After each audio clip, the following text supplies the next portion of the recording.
E se no ambiente de perseguição e de lutas você sofrer, pode ter certeza que Deus, e eu vou te mostrar isso no texto, sai em seu socorro, sai em sua defesa.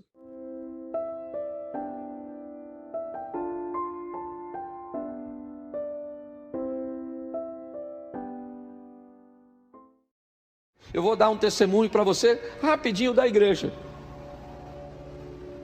Nós tivemos há um tempo atrás a perda de alguém muito precioso e que nos abençoou muito neste lugar. Um senhor de quase 100 anos, chamado Joaquim Bem-vindo.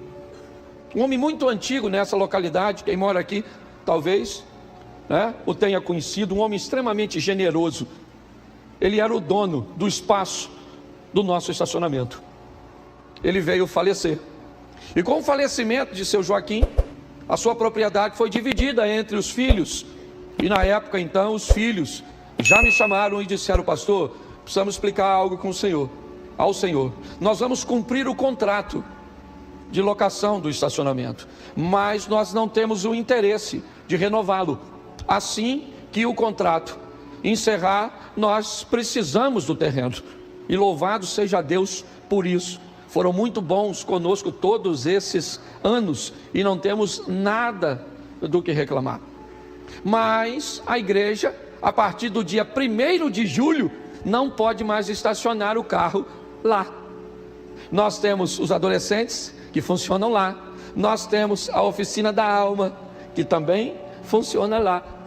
Mas o pior do que tudo isso, nós temos lá, num ambiente às vezes de muita necessidade, a possibilidade de colocar quase 120 carros, 140 carros.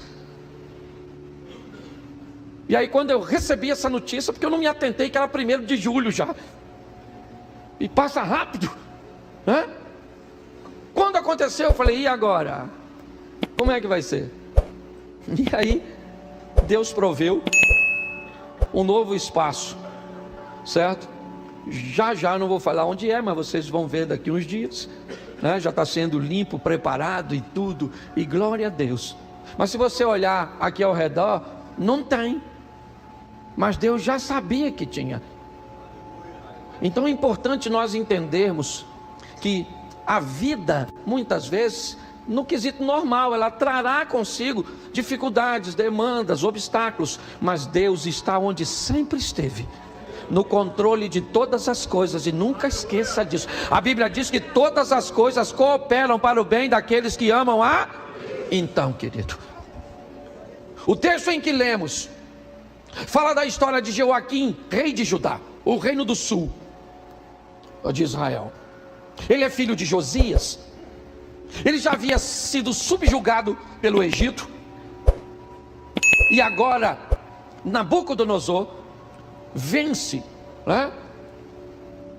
a estrutura, ou todo o domínio egípcio, e subjuga também Joaquim, que não tinha poder nenhum, já tinha sido vencido por Neco, e agora então ele é subjugado por Nabucodonosor. Ele não tem muito o que oferecer. Então nós lemos o texto: no ano 3º do reinado de Joaquim, rei de Judá, Nabucodonosor, rei da Babilônia, veio a Jerusalém e a sitiou. Eu não sei se você reparou, mas coloca o versículo 2, porque ele é muito importante nós notarmos. E o Senhor entregou nas suas mãos a Joaquim, rei de Judá. Quem é que entregou Joaquim? Quem foi que entregou? O Senhor. O Senhor está usando mais uma vez alguém para disciplinar seu povo. Aprenda que Deus utiliza esse ambiente didático para nos ensinar.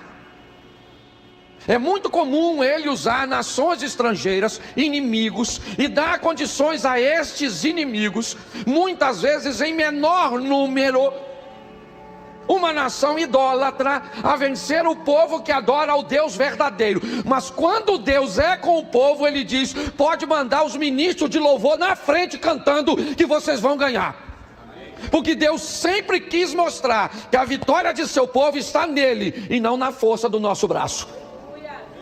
Essa é a verdade. Nabucodonosor, deixa o texto na tela, por favor. Nabucodonosor recebeu autorização de Deus e ele entregou nas mãos de Nabucodonosor, o rei de Judá, e preste atenção, eu gosto dessa expressão, uma parte só dos utensílios. Por quê? Era tudo valioso. Por que ele não levou tudo? Porque Deus está querendo dizer, eu estou no controle, eu digo o que leva, quando leva e como leva. Você consegue entender? Nesse ambiente vivem inúmeras pessoas, centenas e milhares de pessoas estão vivendo em Judá. A crise chega para todos, mas algumas pessoas vão se destacar, e algumas se destacar e muito. E é isso que eu quero mostrar. Não é novidade para ninguém que nos últimos 5 anos estamos enfrentando um ambiente de crise muito grande. E também acredito que não é novidade nenhuma para nenhum de nós, de que, ao que tudo indica, essa crise vai se intensificar. Então pessoas fracas, frágeis, superficiais, elas não vão sobreviver. E eu quero chamar a sua atenção para a sabedoria desse cara. É isso. Porque é isso que a vida vai exigir de mim e de você. Não é apenas força, porque a pressão vai ser grande sobre nossa família, sobre nossos recursos financeiros, sobre nossas igrejas. E muito mais do que fortes, nós precisaremos da sabedoria de Deus e de sua cobertura. O texto diz que ele vai levar para a terra de Siná uma parte desses utensílios, o restante fica. E esses utensílios vão para a casa do Deus de Nabucodonosor. Até aí está tudo certo. Só que o texto começa a dizer quem vai.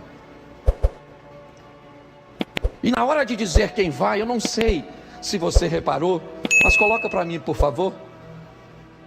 Pode colocar o texto seguinte, se não for a gente vai acelerando, vai lá. O próximo 4. Isso. Repita comigo: jovens, em que não houvesse defeito algum, formosos de aparência, instruídos em toda sabedoria, sábios em ciência, entendidos no conhecimento, e que tivesse habilidade para viver no palácio do rei. Defeito algum. Vamos imaginar que essa expressão está sendo dita sobre defeitos físicos. Dependia deles, sim ou não? Não. Não dependia. Formoso de aparência. Dependia deles? Também não. Como é que você vai fazer? A vez da massa na viagem, meus irmãos. Vem esquisitinho. Pois é. Então eu queria que você entendesse que no início nós temos 2 adjetivos ou 2 coisas que esses jovens precisam ter, que na verdade não depende muito deles. Mas o restante, tudo depende deles. Depende de querer estudar, de querer aprender, de querer raciocinar, de querer se comportar, de entender o protocolo dos lugares, o que pode ser dito, o que não pode ser dito, a hora de dizer, a hora de não dizer, o que vestir, como agir. Principalmente o último, a habilidade de viver no palácio, o bom senso, a leitura do ambiente para saber como senta, como se expressa, o desejo de estudar, de aprender, de adquirir, de raciocinar. Eu queria que você parasse para pensar nisso, porque senão você vai começar a achar que Daniel é um homem que viveu tudo aquilo simplesmente porque Deus era com ele. E não é. Eu vou mostrar a você que muitas coisas na caminhada, quem fez diferença foi Deus na vida dele. Mas se você deseja vencer, é importante você entender que muito dessa vitória, muito que a vida está pronta para te devolver, depende do que você está enviando para lá. Ele vai, porque há um processo de seleção. Porque Nabucodonosor é alguém que sabe algumas coisas, e talvez por isso, tenha sido quem foi, um dos maiores